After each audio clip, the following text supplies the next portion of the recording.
चिमण्या गोष्टी. नमस्कार मुलांनो, स्वागत आहे तुमचे चिमण्या गोष्टीमध्ये. आजची गोष्ट आहे खूप मजेदार आणि बोध देणारी.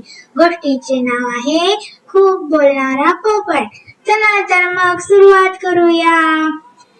एका हिरव्यागार जंगलात एक रंगीबेरंगी पोपट राहत होता. त्याचे नाव होतं मिठू. मिठू हुशार होता, पण एक मोठी समस्या होती. तो खूप बोलत असे.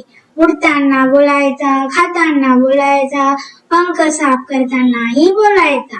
एके दिवशी एक वृद्ध घुबड म्हणाला, मिठू, खूप बोलणं कधी कधी अडचणीत टाकतं. बोलण्यापूर्वी विचार कर. मिठू हसला. काय घुबड काका, मला काय अडचण येणार? दुसऱ्या दिवशी जंगलात एक शिकारी आला. त्याने पेरू ठेवून एक मोठा पिंजऱ्याचं जाळं लावलं. मिठू पेरू पाहून जोरात किंचाळला. अरे वा, फुकट पेरू, माझं तर नशीबच उजळलं. सगळे प्राणी ओरडले, मिठू थांब, तो सापळा आहे. पण मिठू थांबला नाही. बोलत बोलत तो आत गेला आणि छक्का, दरवाजा बंद झाला. मिठू घाबरला. अरे देवा, घुबड काका बरोबर होते. रात्री घुबड शांतपणे शिकाऱ्याच्या झोपडीत गेले.